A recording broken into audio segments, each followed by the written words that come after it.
दोस्तों, स्वागत है अधिकारी जीएस में। तो हम पॉलिटी का लेक्चर पढ़ रहे थे, पॉलिटी को कंप्लीट करना है। तो पॉलिटी के इस सीरीज में हम लोग नागरिकता पे पहुंच गए हैं, सिटीजनशिप पे।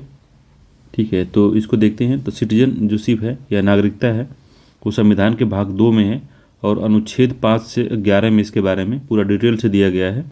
ठीक है, तो इसका जो स्रोत है, नागरिकता कहाँ से ली गई, किस देश से ली गई है, तो ब्रिटेन से ली गई, याद रखिएगा। ब्रिटेन से नागरिकता ली गई है। भाग 2 तो सभी जानते हैं और आर्टिकल 5 से 11 तक है।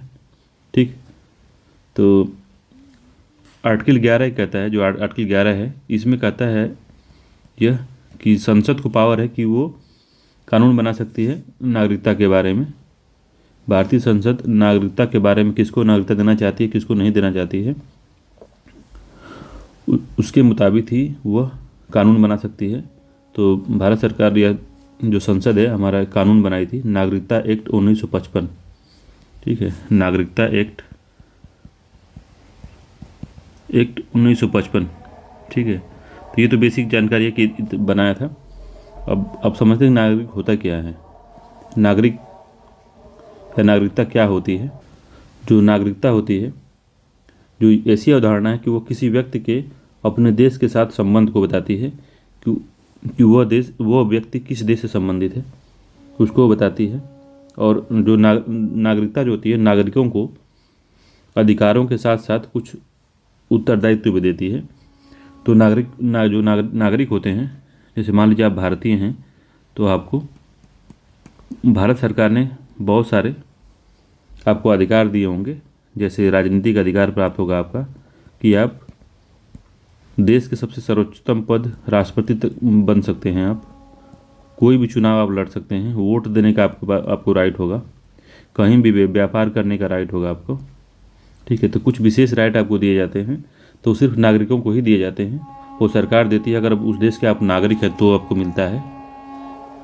ठीक, तो सिंपल भाषा में नागरिकता को क्या कहते हैं, किससे परिभाषित करेंगे इसको, तो नागरिकता की अवधारणा किसी व्यक्ति के अपने देश के साथ संबंध को बताती है।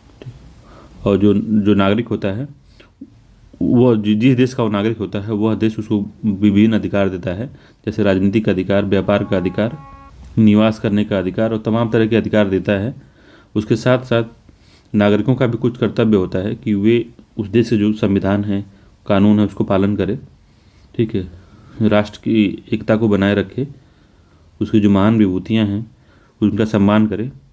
ठीक है, और जब ज़रूरत पड़े तो देश की रक्षा में अपना भागीदारी दे, उसके झंडे को, उसके जो राष्ट्रगान है उसका सम्मान करे। तो इस तरह की चीज़ें अपेक्षित रहती हैं नागरिक से। अगर आप कोई दूसरे देश के निवासी हैं और दूसरे देश की नागरिकता प्राप्त करना चाहते हैं, जैसे मान लीजिए आप कहीं दूसरे देश के या भारत की नागरिकता प्राप्त करना चाहते हैं, तो आपको नागरिकता ग्रहण करने के लिए कुछ कानूनी आवश्यकताओं को पूरा करना होगा, तभी आपको नागरिकता मिल सकती है। ठीक है, तो वो आवश्यकताएँ जो हैं वो नागरिकता अधिनियम 1955 में बताई गई हैं। ठीक है, तो उसको आगे हम लोग पढ़ेंगे। अब जो है नागरिकों और अंतर्देशीय व्यक्तियों के बीच तुलना कर लेते हैं। ठीक है, तो नागरिकों और अंतर्देशीय व्यक्तियों के बीच तुलना तो क्या है, तो नागरिक क्या होता है, तो वे भारतीय राज्य द इंडियन स्टेट के पूर्ण सदस्य होते हैं और उनके प्रति निष्ठा रखते हैं। ठीक है, तो परिभाषा हमने शुरुआत में ही बता दिया है, तो उसको मेंस में यूज कर सकते हैं आप। ठीक है, तो वो निष्ठा रखेंगे अपने ही राज्य में जिसके वो निवासी हैं, जिनका वो जिस देश के वो नागरिक हैं। अगला, उन्हें सभी नागरिक और राजनीतिक अधिकार प्राप्त होंगे। तो ये बड़ा अधिकार है बहुत। तो नागरिक और राजनीतिक अधिकार उसको प्राप्त होंगे। तीसरा, नागरिकों को भी भारत राज्य के प्रति कुछ कर्तव्य हैं, जैसे कर देना, राष्ट्रीय ध्वज और राष्ट्रगान का सम्मान करना, देश की रक्षा करना इत्यादि जो है जो नागरिक होते हैं उनका कर्तव्य होता है। ठीक है, तो नागरिकों के जो अधिकार होते हैं उसको थोड़ा एक बार देख लेते हैं, क्या क्या अधिकार उनको मिलते हैं, संविधान ने क्या क्या अधिकार नागरिकों को दिया है। तो नागरिकों को अनन्य अधिकार जो मिले हैं वो आर्टिकल 15 से मिले हैं, आर्टिकल 16 से मिले हैं। तो भेदभाव के धर्म, मूल, वंश, जाति, लिंग या स्थान के आधार पर भेदभाव के खिलाफ अधिकार उनको मिला हुआ है। ठीक है, दूसरा आर्टिकल 16 में लोक नियोजन के विषय में अवसर की समानता का अधिकार दिया गया उनको। ठीक है, 16 में लोक नियोजन में, जैसे कि नौकरी में, सरकारी नौकरियों में अवसर की समानता का अधिकार उनको मिला हुआ है। 19 में वाक या अभिव्यक्ति की स्वतंत्रता, संगम बनाने का अधिकार, संघ बनाने का अधिकार, संचरण या घूमने का अधिकार, निवास और वृत्ति या व्यापार करने का अधिकार, ये सब मिला हुआ है। 29 और 30 में सांस्कृतिक और शैक्षणिक अधिकार भी उनको दिया गया है। अनन्य अधिकार में लोकसभा, राज्य विधानसभा के निर्वाचन में मतदान करने का अधिकार उनको होता है। संसद, राज्य विधानमंडल सदस्यता के लिए चुनाव लड़ने का भी अधिकार होता है। और कुछ सार्वजनिक पद धारण करने की पात्रता, जैसे भारत का राष्ट्रपति, भारत का उपराष्ट्रपति, उच्चतम न्यायालय का न्यायाधीश जो होता है, हाई कोर्ट का न्यायाधीश होता है, राज्यपाल होता है, महान्यायवादी होता है, राज्य के महाधिवक्ता जैसे उच्च पदों में केवल भारत के नागरिक को ही उनको अधिकार प्राप्त है। अन्य देश को नहीं प्राप्त, अन्य देशियों को नहीं प्राप्त है, मतलब विदेशियों को नहीं प्राप्त है। ठीक है, तो जो नागरिक आप होंगे किसी भी देश के, तो आपको इतने सारे अधिकार जो अनन्य रूप से आपको प्राप्त होंगे, आपके अलावा किसी को नहीं मिलेगा वो। ठीक है, अन्य देशी या विदेशी को क्या अधिकार प्राप्त होते हैं? तो वे किसी अन्य राज्य देश के नागरिक होते हैं। वे सभी नागरिक और राजनीतिक अधिकार प्राप्त नहीं पाते हैं। उन्हें सभी नागरिक और राजनीतिक अधिकार उनको प्राप्त नहीं होते हैं। इनकी दो श्रेणियाँ होती हैं, एक तो मित्र देश का व्यक्ति होता है, एक शत्रु देश का व्यक्ति होता है। जो मित्र देश का व्यक्ति होता है, उन देशों के लोग जिसे भारत के साथ मधुर संबंध है, उनके बारे में अलग प्रावधान है। और वो व्यक्ति जिनके देश के साथ भारत का दुश्मन या युद्धरत संबंध है, या युद्ध चलता रहता है, या कोई डिस्प्यूट, सीमा डिस्प्यूट, जैसे चाइना हो गया, तो चाइना को हम एग्जैक्ट एनिमी नहीं कर सकते, जैसे पाकिस्तान हो गया, एनिमी के रूप में उसको देखते हैं लोग। तो उस देश के व्यक्ति जो भारत के साथ युद्धरत हैं, उन्हें मित्र देशों के व्यक्तियों की तुलना में कम अधिकार प्राप्त होते हैं। उदाहरण के लिए कि उन्हें गिरफ्तारी और हिरासत के खिलाफ संरक्षण का अधिकार नहीं मिलता, जो आर्टिकल 22 में जो दिया गया है। ठीक है, ये नहीं मिलता उनको। ठीक है, अनन्य देशीय व्यक्तियों को अधिकार, जो अन्य देश के व्यक्ति होते हैं, उनको क्या क्या अधिकार मिले हैं? तो अनुच्छेद 15, 16, 19, 29, 30 को छोड़ के, जो केवल भारतीयों को प्राप्त हैं, छोड़ के अन्य सभी अधिकार उनको प्राप्त हैं। शत्रु देशों के व्यक्तियों को क्या मिला है? तो उन्हें गिरफ्तारी और हिरासत के खिलाफ संरक्षण का अधिकार उनको नहीं मिलता। बाकी जो अन्य देशीय, जो विदेशी होते हैं, उनके जो अधिकार होते हैं, वे अधिकार सारे इनको भी मिलते हैं, मगर बस गिरफ्तारी और हिरासत के खिलाफ जो आर्टिकल 22 में है, वो उनको नहीं मिलता है। ठीक है, ये इंपॉर्टेंट अगला पॉइंट जो है आ रहा है, इंपॉर्टेंट है ये एग्जामों में पूछा हुआ है। ठीक है, तो पहला है, भारत में जन्म से नागरिक और देशीकरण द्वारा नागरिक दोनों ही राष्ट्रपति के पद के लिए पात्र होते हैं। तो ये यूपीएससी में पूछा था। ठीक है, तो राष्ट्रपति के लिए पात्र आप कैसे भी, चाहे देशी पहले से ही आप शुरुआत से ही नागरिक हैं देश के, या तो जन्म से नागरिक हैं, या देशीकरण द्वारा, या फिर जो अधिनियम है 1955 वाला, उसके प्रावधानों के अनुसार आप अगर नागरिक बने हैं, तभी आप राष्ट्रपति के पद के चुनाव में हिस्सा ले सकते हैं, या राष्ट्रपति आप बन सकते हैं, सुप्रीम कोर्ट, हाई कोर्ट के न्यायाधीश बन सकते हैं, देश के सारे उच्च पदों को आप ग्रहण कर सकते हैं। किसी तरह से आप नागरिक बने हों, ये मतलब मायने नहीं रखता। ठीक है, अगला है, संयुक्त राज्य अमेरिका में क्या है? तो केवल जन्म से नागरिक व्यक्ति ही राष्ट्रपति पद के लिए पात्र है, न कि देशीकरण द्वारा जो नागरिक बना है वो। ठीक है, अगर जन्म से ही वो नागरिक है, अगर अमेरिका का, वही अमेरिका का राष्ट्रपति का चुनाव लड़ सकता है, मगर भारत में ऐसा नहीं है। ठीक है, तो भारत में गृह मंत्रालय ने विदेशी अधिकरण या आदेश 1964 में संशोधन करके सभी राज्यों और संघ राज्य क्षेत्रों में जिला मजिस्ट्रेट को अधिकरण या अर्ध न्यायिक निकाय स्थापित करने का अधिकार दिया है, जो यह तय करेगा कि भारत में अवैध रूप से रहने वाले कोई व्यक्ति विदेशी हैं या नहीं। ठीक है, तो जिला मजिस्ट्रेट के पास ये पावर है। ठीक है, किसे पावर मिला है? तो गृह मंत्रालय ने विदेशी अधिकरण आदेश 1964 के तहत ये जिला मजिस्ट्रेट को पावर दिया गया है, और अर्ध न्यायिक संस्था बनाई गई है, स्थापित करने का अधिकार दिया गया है, जो यह तय करेगा कि कोई अगर भारत में अवैध रूप से रहने वाला व्यक्ति है, वो विदेशी है कि नहीं, ये डिसाइड करेगा जिला मजिस्ट्रेट का अधिकरण जो है। ठीक है, तो ये बात इंपॉर्टेंट याद रखिएगा, कई बार एग्जाम में पूछा है ये, इसलिए दिया भी हुआ है ये। ठीक है, नागरिकों से संबंधित संवैधानिक प्रावधान जो है, तो उसको भी थोड़ा देख लेते हैं, कौन कौन से प्रावधान हैं। तो नागरिकता से संबंधित संवैधानिक प्रावधानों में भाग 2 के अनुच्छेद 5 से 11 में दिया गया है। ठीक है, तो इसको हम लोग एक बार देख लेते हैं क्या क्या दिया गया है इसमें। तो 5 में क्या है, अनुच्छेद 5 में क्या दिया हुआ है? तो संविधान के प्रारंभ पर नागरिकता। जब संविधान हमारा 1950 में पूर्ण रूप से प्रारंभ हुआ था, उस समय जो भारत का नागरिक था, जो भारत में निवास करता था, वो भारत का नागरिक होगा। तो अनुच्छेद 5 में यही बात लिखी गई है कि संविधान के प्रारंभ पर जो नागरिक था वो नागरिक ही रहेगा। ठीक है, आर्टिकल 6 में क्या है कि पाकिस्तान से भारत को प्रव्रजन करने वाले व्यक्तियों की नागरिकता। तो जो डिवाइडेशन हुआ था, 14 नवंबर 14 अगस्त या 15 अगस्त 1947 को। उसके बाद जो लोग भारत को प्रयोजन हुए थे, जो पाकिस्तान में लोग थे जो भारत में रहना चाहते थे, जो भारत में आए, उन व्यक्तियों की नागरिकता के बारे में अनुच्छेद 6 में बताया गया है। ठीक है, तो पाकिस्तान से जो भारत आए थे उस टाइम पे, डिवाइजन के टाइम पे, विभाजन के समय पे, उनके लिए नागरिकता का प्रावधान अनुच्छेद 6 करता है। अनुच्छेद 7 क्या करता है कि भारत से पाकिस्तान जो चले गए, फिर भारत वापस आने वाले व्यक्तियों की नागरिकता, तो पहले वो भारत से पाकिस्तान को प्रव्रजन हुए, मतलब माइग्रेट हो गए। जब डिवाइड हुआ, विभाजन हुआ, तो भारत में से कुछ ऐसे लोग थे जो कि पाकिस्तान चले गए, नहीं हम पाकिस्तान में रहेंगे, फिर उनको नहीं समझ में आ रही तो हम गलत कर दिए, तो फिर वो पाकिस्तान से फिर भारत में आए। तो वह लिखा है भारत से पाकिस्तान को प्रव्रजन करने वाले और फिर भारत वापस आने वाले व्यक्तियों की नागरिकता के बारे में अनुच्छेद 7 बात करता है। अनुच्छेद 8 का कहता है कि भारतीय मूल के व्यक्तियों की नागरिकता, जो भारतीय मूल के व्यक्ति हैं, जो हैं तो भारत में उनकी पैदाइश हुई है मगर जाके विदेश में कुछ दिन तक रह गए हैं, कई सालों तक रह गए हैं, तो मगर वहाँ उनके लड़के बच्चे नाती पोता हो गए हैं, तो वो भारतीय मूल के कहलाए जाएंगे। ठीक है, कि उनका मूल जो है भारत में है और जाके वहाँ विस्तारित हो रहे हैं। तो कभी आप सुने होंगे कि अमेरिका में भारत मूल के नागरिक को, भारत मूल के फलाने को राष्ट्रपति ने अपने कैबिनेट में शामिल किया। तो इस तरह से जब बात होती है तो भारतीय मूल का मतलब यही कि उनका जो वंश है वो भारत से ओरिजिन है। ठीक है। 9 है कि नागरिकता की समाप्ति। तो नागरिकता की समाप्ति कैसे होती है?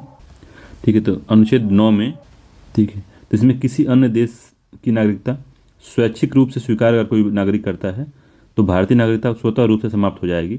ठीक है, तो 9 में ये प्रावधान किया गया है। अगला 10वां में क्या प्रावधान है? तो 10 में क्या प्रावधान है?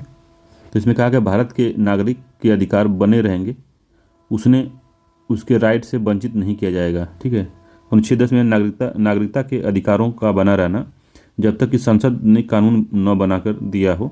ठीक है, तो आर्टिकल 10 में ये लिखा है कि भारत के नागरिकों के अधिकार बने रहेंगे, उन्हें उनके राइट से वंचित नहीं किया जाएगा तब तक जब तक संसद कोई कानून न बना दे। और आर्टिकल 11 में दिया गया है कि संसद कानून द्वारा नागरिकता के अधिकारों को विनियमित करेगा। ठीक है, संसद के पास नागरिकता के अर्जन, समाप्ति तथा नागरिक के संबंधित अन्य सभी मामलों के संबंध में कोई भी प्रावधान करने की शक्ति होगी। तो इसी के तहत जो है नागरिकता अधिनियम जो बना था 1955 का, नागरिकता अधिनियम 1955, तो इसी के तहत बनाया गया था। आर्टिकल 11 के तहत संसद ने बनाया है। इसी के काफ़ी प्रावधान जो है इम्पॉर्टेंट है। ठीक है, तो आगे इसके बारे में डिटेल में देखेंगे। पहले ऊपर जो छूटा है उसको देख लेते हैं। तो अनुच्छेद तो हमने बारी बारी से देख लिया है, तो अनुच्छेद के बारे में पूरा सब यही है। अगर डिटेल में मेंस में इसको पढ़ा जाता है, तो जब मेंस हम थोड़ा सा पढ़ेंगे जब भी, तो आप इसको डिटेल में हम बताएंगे। तो ये प्रीलिम्स के लिए पढ़ रहे हैं हम लोग, तो पीटी में इतना ही पूछता है, इसी के इर्द गिर्द पूछता है। तो यहाँ हमने देख रहे थे कि नागरिकता से संबंधित संवैधानिक जो प्रावधान थे, तो भाग 2 में 5 से 11 तक हमने देख लिया है। अगला है, इस संबंध में न तो कोई अस्थायी और न ही कोई विस्तृत प्रावधान है, यह केवल उन व्यक्तियों की पहचान करता है जो संविधान लागू होने के समय 26 जनवरी 1950 तक भारतीय नागरिक बन गए थे, उन्हीं को पहचानता है। अगर आगे जब 1950 से 51, 52, 53, 54, 55, 60, 80, 90 किसी भी दशक में अगर आप नागरिक बनते हैं, उसको ये नहीं पहचानता हमारा संविधान। तो इसके लिए कि ये जो अन्य देश जो नागरिकता कैसे लेंगे, अन्य व्यक्ति जो बाद में नागरिक बनना चाहते हैं भारत के, वो नागरिक कैसे बनेंगे, उसके लिए संसद को अधिकार दिया था संविधान ने कि आप कानून बना सकते हैं। आर्टिकल 11 में जो हमने बता दिया आपको, तो आर्टिकल 11 में संसद को ऐसे मामले पर नागरिकता के संबंध में कानून बनाने का अधिकार था, जिसने नागरिकता अधिनियम 1955 को संविधान ने बनाया था। संविधान ने, संसद ने बनाया था। ठीक है, तो क्या कहता है नागरिकता अधिनियम 1955? तो संविधान के लागू होने के बाद नागरिकता के अर्जन और समाप्ति का प्रावधान जो है 1955 करता है। ठीक है, तो ये बात पूरा समझने की जरूरत है, इसको समझ लिए अच्छे से कि नागरिकता अधिनियम 1955 जो संविधान था, बस 1950 तक जो व्यक्ति भारत के नागरिक बने उन्हीं को पहचानता है। बाकी उसको आगे व्यक्ति जो नागरिक बनते हैं उनको पहचानने के लिए नागरिकता अधिनियम 1955 को प्रस्तावित किया गया या पारित किया गया संसद द्वारा, जो कि नागरिकता के अर्जन और समाप्ति का प्रावधान करता है कि कैसे अर्जन किया जाएगा, कैसे नागरिकता को समाप्त किया जाएगा 1955 द्वारा। ठीक है, अब आगे देखते हैं क्या है। तो आर्टिकल हमने देख ही लिया है। अब नागरिकता के अर्जन कैसे किए जाते हैं, कोई नागरिकता कैसे प्राप्त कर सकता है। तो 1950 के बाद कोई व्यक्ति अगर चाहता है कि हम भारत के नागरिक बनेंगे तो किस तरह से वो नागरिकता प्राप्त करेगा। ठीक है, तो 5 तरह के नागरिकता अर्जन कर सकता है। जन्म से, ठीक है, वंशानुक्रम से, पंजीकरण के माध्यम से, देशीकरण के माध्यम से, या भूमि अधिग्रहण के माध्यम से, कि अगर सरकार भूमि अधिग्रहण कर रही है तो वहाँ पे जो भी व्यक्ति होंगे वो भारत के नागरिक हो जाएंगे। ठीक है, तो 5 प्रकार याद रखिएगा, एग्जाम में यही पूछता है। तो 5 प्रकार से नागरिकता का अर्जन किया जा सकता है, जिसमें पहला है जन्म से। तो जन्म से कैसे प्राप्त करेगा? तो भारत में जन्मा व्यक्ति तो 26 जनवरी 1950 से 1 जुलाई 1987 के बीच जन्मा व्यक्ति, चाहे उसके माता पिता की राष्ट्रीयता कुछ भी हो, वो भारतीय होंगे। ठीक है। अगर दो विदेशी हैं, अगर वो आके भारत में अगर उसका बच्चा पैदा हो रहा है 26 जनवरी 1950 से 1 जुलाई 1987 तक, तो वो चाहे तो भारतीय नागरिक बन सकता है। ठीक है। उसके माता पिता उसको भारतीय नागरिकता दिला सकते हैं। उसके बाद क्या है, 1 जुलाई 1987 के बाद जन्मा व्यक्ति, तो कोई बच्चा जन्म ले रहा है तो उसके माता पिता में से कोई एक जो है वो भारत का नागरिक होना चाहिए, तभी उसको भारत की नागरिकता मिलेगी। 87 तक से पहले पैदा हुआ तो उसको मिल जाएगी, चाहे उसके माता पिता की राष्ट्रीयता कुछ भी हो। भारत में अगर पैदा हुआ है तो भारत का नागरिक बन सकता है। और 1 जुलाई 1987 के बाद में अगर कोई बच्चा जन्म लेता है तो उसके माता पिता में से कोई एक जो है भारत का नागरिक होगा, तभी उसको नागरिकता मिलेगी। तीसरा है 3 दिसंबर 2004 के बाद जन्मा व्यक्ति, यदि उसके माता पिता या उनमें से कोई एक भारत का नागरिक हो और दूसरा उसके जन्म के समय अवैध प्रवासी न हो, तो वो भारत का नागरिक बन सकता है जो पैदा होता है बच्चा। ठीक है। अगला है भारत में तैनात विदेशी राजनयिकों और शत्रु देशों के व्यक्तियों के बच्चे जन्म से भारतीय नागरिकता प्राप्त नहीं कर सकते। तो जो राजनयिक हैं, जिसे राजदूत कहते हैं, वो और शत्रु देश के व्यक्तियों के बच्चे भारतीय नागरिकता प्राप्त नहीं कर सकते हैं। ये साफ साफ लिख दिया गया है। ठीक है। अगला है वंशानुक्रम से वंशक्रम द्वारा कैसे प्राप्त किया जाता है।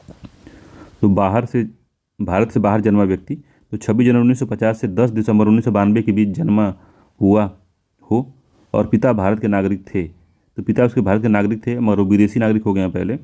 और 26 जनवरी 1950 से 10 दिसंबर 1992 के बीच अगर बच्चा पैदा हो रहा है तो भारत का नागरिक बन सकता है। अगला है 10 दिसंबर 1992 के बाद व्यक्ति, उसके माता पिता में से कोई एक भारत का नागरिक होना चाहिए। ठीक है। कोई एक नागरिक वर्तमान में है तभी वो देश का नागरिक बन सकता है। 10 दिसंबर 1992 के बाद जो जनता है व्यक्ति। कुंभ मेला चल रहा है, काफ़ी चिल्लाहट हो रही है यहाँ पे। स्टेशन के पास अनाउंसमेंट बहुत ज़्यादा हो रहा है, थोड़ा डिस्टर्बेंस हो जा रहा है। तो देखते हैं इसको। 10 दिसंबर 1992 के बाद अगर व्यक्ति कोई भारत में जन्म लेता है तो उसके माता पिता में से कोई एक अगर नागरिक है तो उसको नागरिकता मिलेगी। ठीक है। तो 10 दिसंबर 1992 के बाद जन्मा है, भारत में ही जन्म ले ये ज़रूरी नहीं है। ठीक है। तो ये थोड़ा सा सोच देख लीजिएगा। 10 दिसंबर 1992 के बाद जन्मा व्यक्ति, तो जन्मा व्यक्ति का मतलब कि वो सिर्फ भारत में ही जन्म न ले, कहीं भी जन्म लेगा दुनिया में, तो उसके माता पिता में से कोई एक अगर भारतीय नागरिक है तो उसको भारतीय नागरिकता मिल जाएगी। ठीक है। तीसरा है 3 दिसंबर 2004 से बशर्ते उसका जन्म तिथि के 1 वर्ष के भीतर या अवधि समाप्त होने के बाद केंद्र सरकार की अनुमति से भारतीय वाणिज्य दूतावास में पंजीकृत हुआ हो तो उसको भी नागरिकता मिल सकती है। ठीक है। पंजीकरण के माध्यम से कैसे होगा, तो केंद्र सरकार किसी भी व्यक्ति को, अवैध प्रवासी अगर नहीं है तो किसी व्यक्ति द्वारा आवेदन करने पर उसे भारत की नागरिकता के रूप में पंजीकृत कर सकती है यदि वह कतिपय शर्तों को पूरा करता है। और ऐसे व्यक्तियों को भारत के नागरिक के रूप में पंजीकृत होने से पहले निष्ठा की शपथ लेनी पड़ती है, ओथ ऑफ एलिगेंस लेना पड़ता है। ठीक है। निष्ठा की शपथ लेनी पड़ती है, तो याद रखिएगा। अगला देशीकरण के माध्यम से, तो केंद्र सरकार किसी भी व्यक्ति को, अवैध प्रवासी नहीं है तो व्यक्ति द्वारा आवेदन करने पर उसे देशीकरण का प्रमाण पत्र दे सकता है यदि उसके पास कुछ अर्हताएँ हैं। ठीक है। अगला है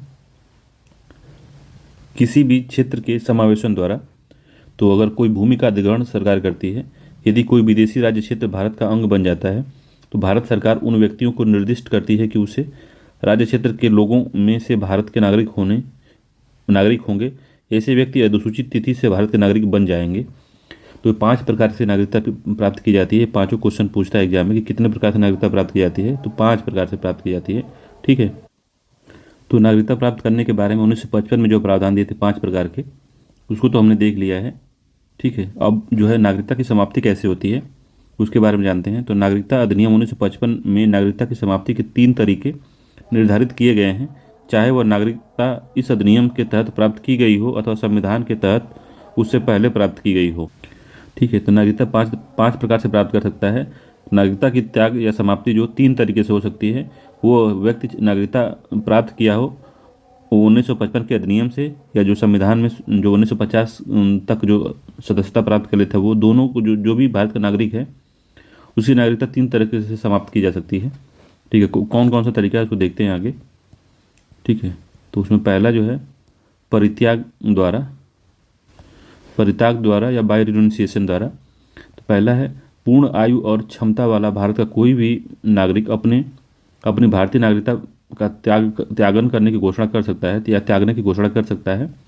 उस घोषणा के पंजीकरण होने पर वह व्यक्ति भारत का नागरिक नहीं रह जाता है। हालांकि ऐसे पंजीकरण को रोका जा सकता है यदि वह घोषणा किसी युद्ध के दौरान की गई हो जिसमें भारतीय शामिल हों, तो उसे रोका भी जा सकता है। तो त्यागने की जो इच्छा है सरकार के सामने जाहिर कर रहा है, तो सरकार उसको रोक सकती है, उसके पंजीकरण को, छोड़ने वाले पंजीकरण को, अगर उस समय युद्धरत कोई समय चल रहा हो। ठीक है, तो याद रखिएगा। तो उस घोषणा के पंजीकरण होने पर व्यक्ति भारत का नागरिक नहीं रह सक जाता। हालांकि ऐसे पंजीकरण को रोका जा सकता है यदि वह घोषणा किसी युद्ध के दौरान की गई हो जिसमें भारत शामिल हो, तो उनकी जो त्यागने का जो पंजीकरण है उसको विलंबित किया जा सकता है अगर भारत युद्धरत है तो। अगला है, उस व्यक्ति के प्रत्येक नाबालिग बच्चे की भी नागरिकता समाप्त हो जाती है। हालांकि जब ऐसा बच्चा 18 वर्ष तक का हो जाता है तो वह भारतीय नागरिकता फिर से प्राप्त कर सकता है। ठीक है, तो पहले में दिया गया कि परित्याग द्वारा। ठीक है, दूसरा है पर्यवसान द्वारा, बाई टर्मिनेशन। तो टर्मिनेशन कैसे होता है? तो जब कोई व्यक्ति है वो किसी अन्य देश की नागरिकता ले लेता है तो भारत की नागरिकता स्वतः ही समाप्त हो जाती है। ठीक है, तो जैसे आप ही हैं, आप कहीं अगर मान लीजिए अमेरिका की नागरिकता ले लेते हैं तो भारत की नागरिकता आपकी ऑटोमेटिक ही समाप्त हो जाएगी। मगर इसमें भी कंडीशन है कि अगर युद्ध चल रहा हो तो उस दौरान इस तरह से नहीं हो सकता। ठीक है, अगर भारत शामिल हो उसमें, उस युद्ध में। ये दूसरा है। तीसरा टाइप कैसा है? वंचित किए जाने पर बाय डिप्रीवेशन द्वारा। तो कैसे होता है ये? तो केंद्र सरकार द्वारा भारतीय नागरिकता को अनिवार्यतः समाप्त कर दिया जाता है यदि किसी व्यक्ति ने पहला धोखाधड़ी से नागरिकता प्राप्त किया हो, दूसरा भारत के संविधान के प्रति अनिष्ठा प्रदर्शित की हो, तीसरा युद्ध के दौरान दुश्मन देश के साथ गैर कानूनी तरीके से व्यापार या संचार किया हो। ठीक है, तो ये 3 कंडीशन तो यहाँ पे है। अगला है पंजीकरण या देशीकरण के 5 वर्ष के भीतर किसी भी देश में 2 वर्ष के लिए कारावास में रहा हो। ठीक है, पंजीकरण अगर हुआ हो या देशीकरण वो कर रहा हो तो 5 वर्ष के भीतर किसी भी देश में 2 वर्ष के लिए उसको सजा कारावास में रहा हो तो उसकी नागरिकता स्वतः ही समाप्त हो जाएगी। सामान्यतः लगातार 7 वर्षों तक भारत से बाहर रहा हो तब भी उसको डिप्रीवाइव किया जा सकता है। तो ये बात है पूरा। तो अगला है, कभी कभी पूछता है कि जो नागरिकता एक्ट 1955 है में कितनी बार संशोधन हुआ है। तो नागरिकता एक्ट 1955 में संशोधन को देख लेते हैं। संशोधन बस पूछता है कितनी बार हुआ है, तो समय नहीं पूछता।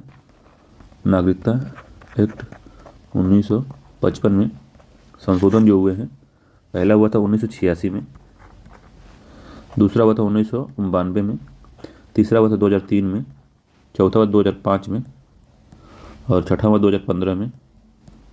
ठीक है, 1986 में हुआ, छठा जो होगा 2019 में हुआ जिसको CAA कहते हैं। ठीक है, तो CAA जो 2019 में आया था इसमें यही कहा गया है कि पाकिस्तान, बांग्लादेश और अफगानिस्तान से आए अल्पसंख्यकों को जो 31 दिसंबर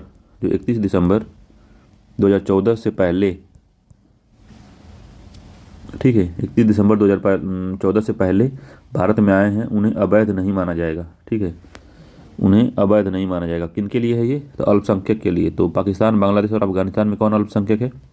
हिंदू है, सिख है, ईसाई है, पारसी, बौद्ध,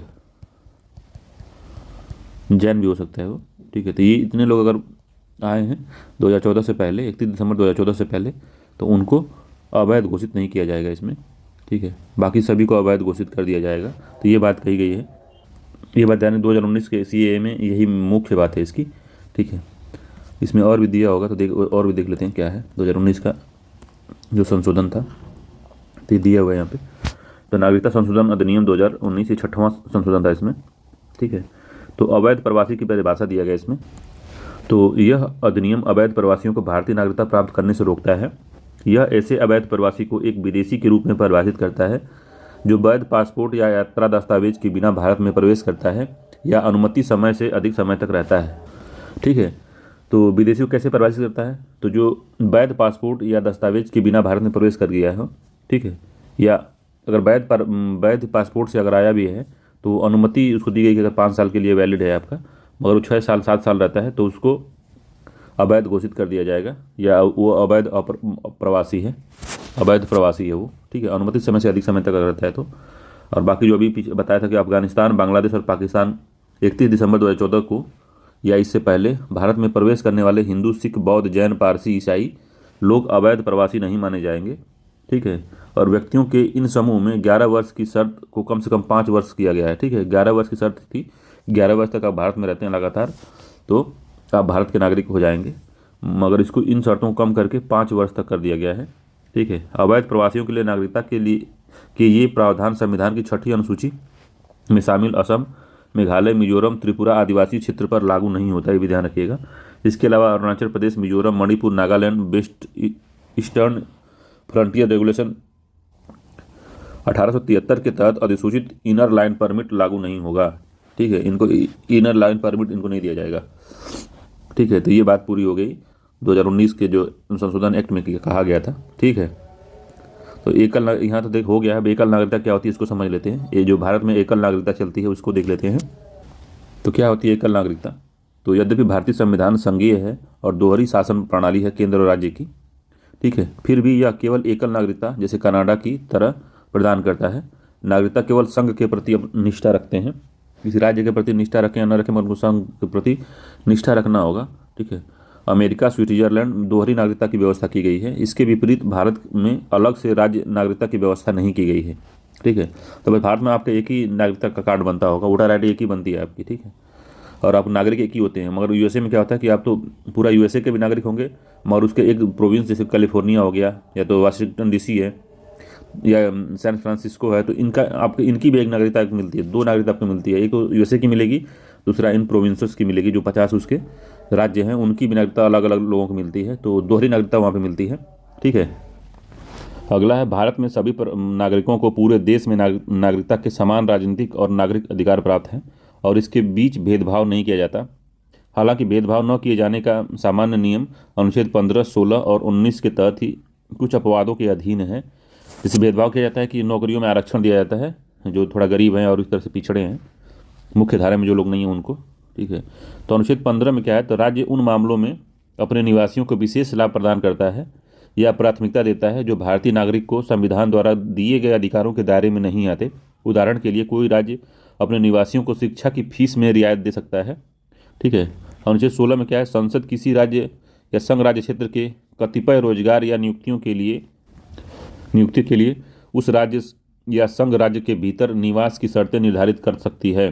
तो अब क्या क्या है, संसद जो है किसी राज्य या संघ राज्य क्षेत्र के कतिपय रोजगार या नियुक्तियों के लिए उस राज्य या संघ राज्य क्षेत्र के भीतर निवासी की शर्त निर्धारित कर सकती है। तो ठीक है, समझ पा रहे हैं कि उनकी केवल 10-20% सीटें जो हैं वहाँ के निवासियों के लिए ही उपलब्ध होगी, जैसे कई राज्यों ने ऐसा किया है। तो इस तरह का प्रावधान किया जा सकता है इसमें। अनुच्छेद 19 में कहा गया कि संचरण और निवास की स्वतंत्रता किसी भी अनुसूचित जनजाति के हितों के संरक्षण के अधीन है, ठीक है, याद रखिएगा। आप घूमने का अधिकार जो 19 में दिया गया है, आपको निवास करने का अधिकार, व्यापार करने का अधिकार दिया गया है।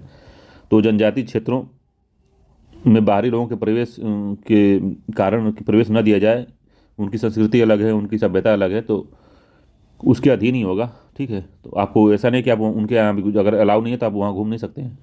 तो ये सब समझिए, क्योंकि जनजातियों के जो क्षेत्र हैं उनके संरक्षण के लिए, उनकी संस्कृति, उनकी भाषा, उनके रीति रिवाजों के संरक्षण के लिए ये जरूरी है, ठीक है। इसलिए आपको वहाँ जाने से रोका जा सकता है।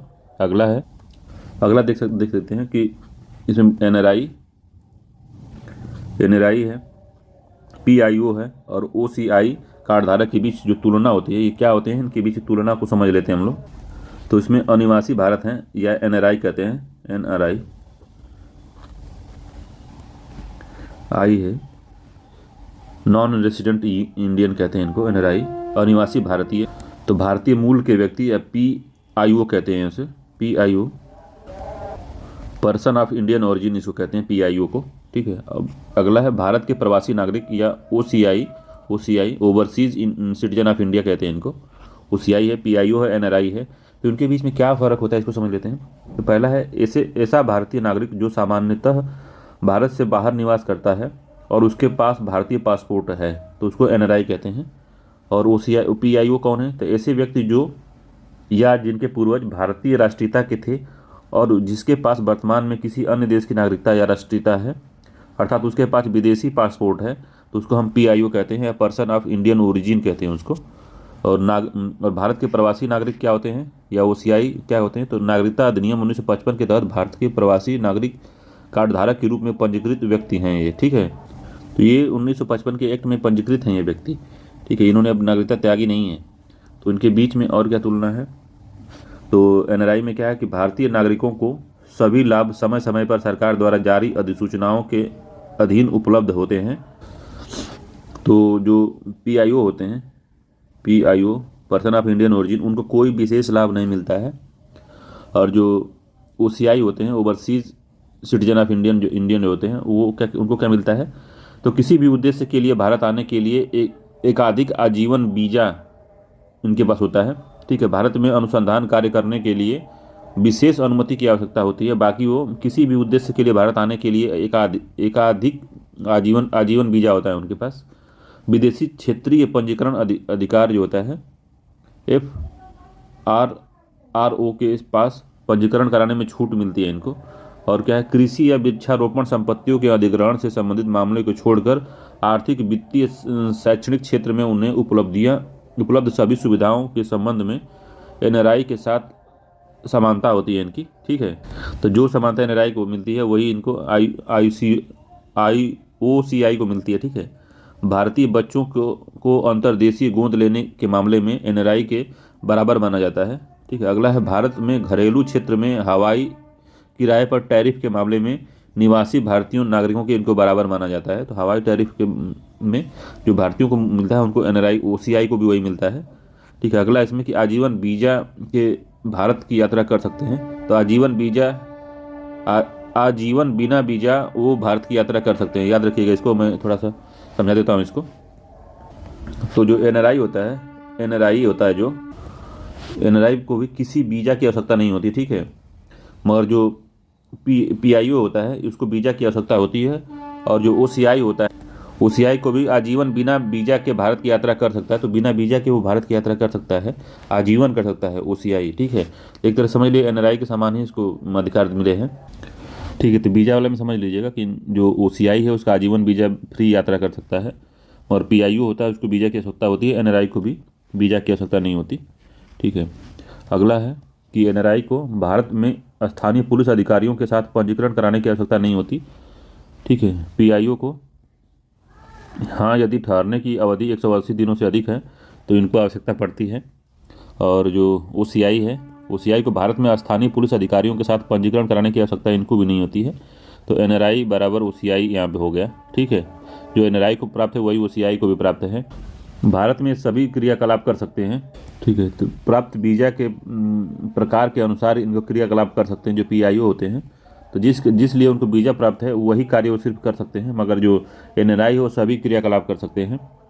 और ओसीआई जो है अनुसंधान कार्य को छोड़कर सभी क्रियाकलाप कर सकते हैं। अनुसंधान कार्य के लिए संबंधित भारतीय मिशन पोस्ट FRRO से विशेष अनुमति की आवश्यकता इनको होती है, ठीक है। और एनआरआई के बारे में अगला है कि एनआरआई वह एक भारतीय नागरिक है, ठीक है। और जो पीआईओ है, भारत नागरिक अधिनियम 1955 के अनुसार पंजीकरण के लिए आवेदन करने से पहले 7 वर्ष की अवधि के लिए भारत में सामान्य रूप से निवासी होगा, ठीक है, ठीक है। तो नागरिकता अधिनियम 1955 के अनुसार पंजीकरण के लिए आवेदन करने से पहले उसे 7 वर्ष की अवधि के लिए भारत में सामान्य रूप से निवासी होना होगा। तो सामान्य रूप से वो निवास 7 वर्ष तक करेगा तभी वो पंजीकरण के लिए आवेदन कर सकता है, जो पीआईओ होता है। मगर जो ओसीआई होता है 1955 के नागरिकता अधिनियम के अनुसार एक व्यक्ति जो 5 वर्ष के लिए ओसीआई कार्ड धारक के रूप में पंजीकृत है, जो पंजीकरण के लिए आवेदन करने से पहले 12 महीने के लिए भारत में सामान्य रूप से निवासी या भारतीय नागरिकता प्रदान करने के लिए पात्र है, ठीक है। तो 12 महीने तक इसको रहना पड़ेगा। ओसीआई वाला जो व्यक्ति होगा उसको 12 महीने तक पहले भारत में रहना, निवास करना होगा, तब उसको नागरिकता अधिनियम 1955 के तहत उसको नागरिकता प्राप्त हो जाएगी, ठीक है। अगर वो 5 वर्षों के लिए ओसीआई कार्ड धारक अगर रहा हो तो ये बात पे लागू होती है। तो ये हो गए एनआरआई, ओसीआई और पीआईओ के बारे में जो तुलना है वो हम देख लिए हैं। अब OCI कार्ड धारकों का पंजीकरण रद्द किया जाना। तो अभी जो फिलहाल में कुछ साल पहले जो OCI थे, origin of overseas citizen of Indian जो थे, उनके कार्ड को रद्द कर दिया गया है। तो अधिनियम में प्रावधान है कि केंद्र सरकार कुछ आधारों पर OCI पंजीकरण रद्द कर सकती है, जो निम्नलिखित इसमें निम्नलिखित शामिल हैं। क्या शामिल है? यदि OCI धोखाधड़ी के माध्यम से पंजीकृत किया हो, यदि पंजीकरण के 5 वर्ष के भीतर OCI को 2 वर्ष या अधिक कारावास की सजा सुनाई गई हो, यदि यह भारतीय संप्रभुता की सुरक्षा के लिए हित में आवश्यक हो, यदि OCI ने केंद्र सरकार द्वारा अधिसूचित अधिनियम या किसी अन्य कानून के प्रावधानों का उल्लंघन कर दिया हो। OCI रद्द करने का आदेश तब तक पारित नहीं किया जाना चाहिए जब तक कि OCI कार्डधारक को सुनवाई का अवसर न दिया जाए। तो ये सब बात हो गई है। तो मैंने कह दिया कि रद्द कर दिया गया OCI कार्डधारक को, OCI कार्ड को। तो ये गलत है, वो गलती से मैंने बोल दिया कि कार्ड को 2 साल पहले 3 साल पहले रद्द कर दिया गया है। ठीक है। तो इसमें सरकार ने किया क्या था कि 2015 का जो संशोधन हुआ था, 2015 का जो संशोधन हुआ था, जो नागरिकता एक्ट 1955 में संशोधन हुआ था 2015 में, इसमें सरकार ने किया क्या था कि जो OCI है और PIO है, इन दोनों को मर्ज कर दिया था, इन दोनों को जोड़ दिया था। ठीक है, दोनों को जोड़ के एक कार्ड बना दिया गया था। तो वही हम कह रहे थे कि जब यही हुआ था तो हमको याद आ रहा था कि इसको रद्द कर दिया गया। तो रद्द नहीं किया गया था, OCI और PIO को जोड़ के इनको मर्ज कर दिया गया था। तो ये याद रखिएगा, इंपॉर्टेंट है, ये मर्ज कर दिया गया था 2015 के संशोधन द्वारा, जो नागरिकता अधिनियम 1955 में जो संशोधन हुआ था उसके माध्यम से। ठीक है, बाकी किसी को ख़त्म किया नहीं गया अभी। तो अभी वर्तमान में एक डेवलपमेंट हुआ है, उसमें क्या किया गया है कि जो ओवरसीज सिटीजन ऑफ इंडियन थे, OCI थे, OCI कार्ड का विस्तार किया गया है। OCI जो थे इनमें विस्तार किया गया है। विस्तार करके क्या किया गया है? OCI कार्ड योजना में विस्तार हुआ है। ठीक है, इसमें क्या किया गया है? ये 12 अप्रैल 2024 को किया गया। तो इसमें ये क्या गया कि हाल ही में सूरीनाम के नियमों में ढील दी गई। सूरीनाम जो देश है उसके नियमों में ढील देने के बाद फिजी और अन्य देशों में प्रवासी भारतीयों को overseas citizenship of India card के विशेष अधिकार देने पर विचार कर रहा है सरकार। ठीक है, 2023 में भारत ने सूरीनाम में मूल भारतीय प्रवासियों को के OCI कार्ड के लिए पात्रता मानदंड को चौथी पीढ़ी से 6वीं पीढ़ी तक बढ़ाने की घोषणा की थी कि जो 6वीं पीढ़ी का जो व्यक्ति है सूरीनाम में, ठीक है, वो भी OCI कार्ड धारक के लिए OCI कार्ड योजना जो है उस पर लागू होगी। उसमें कोई विशेष चेंज नहीं किया जाएगा। तो यही विस्तार था, उसमें सूरीनाम में विस्तारित कर दिया गया कि चौथी पीढ़ी से 6वीं पीढ़ी तक बढ़ाने की घोषणा की गई है 2023 में OCI कार्ड को। तो यही इसमें नया डेवलपमेंट था OCI कार्ड में। ठीक है, बाकी OCI और जो PIO है इनको तो मर्ज कर दिया गया 2015 में, याद रखिएगा 2015 में संशोधन के माध्यम से। तो यही मेन है इसमें। तो नागरिकता में यही है मेनली, वो पूछता है नागरिकता में कि कितने प्रकार से नागरिकता प्राप्त की जा सकती है। तो 5 प्रकार से हमने देखा था कि 5 प्रकार से नागरिकता प्राप्त की जा सकती है। तो 5 प्रकार क्या क्या थे? तो जन्म से, ये जन्म हुआ यहीं पे, वंशक्रम है यहाँ पे, पंजीकरण के माध्यम से, ठीक है, या देशीकरण के माध्यम से, नेचुरलाइजेशन के माध्यम से, या किसी क्षेत्र के समावेशन द्वारा कि भारत में किसी क्षेत्र का समावेशन हो जाए उसके माध्यम से। और दूसरा, नागरिकता का समापन कैसे होता है? तो नागरिकता का परित्याग करके दूसरे देश की नागरिकता प्राप्त करके या सरकार द्वारा नागरिकता से वंचित कर दिया जाए। तो ये 3 तरीके से नागरिकता आपकी जा सकती है। 3 तरीके हैं। नागरिकता का परित्याग आपने कर दिया, दूसरे देश की नागरिकता आपने स्वेच्छा से प्राप्त कर ली या ग्रहण कर लिया, तो भारत की नागरिकता ऑटोमेटिक समाप्त हो जाएगी। और सरकार द्वारा नागरिकता से वंचित कर दिया जाए, सरकारी नागरिकता से आपको वंचित कर दे, तो ये मामला है। तो ठीक है, तो ये नागरिकता में इतना मेन था। ठीक है, तो यही मुख्य है। तो चलिए इसका हम MCQ देखते हैं किस तरह क्वेश्चन पूछा हुआ है। ठीक है, चलिए मिलते हैं उस वीडियो में। अगर वीडियो आपको अच्छा लगता है तो मेरे चैनल को लाइक शेयर सब्सक्राइब कर सकते हैं। धन्यवाद।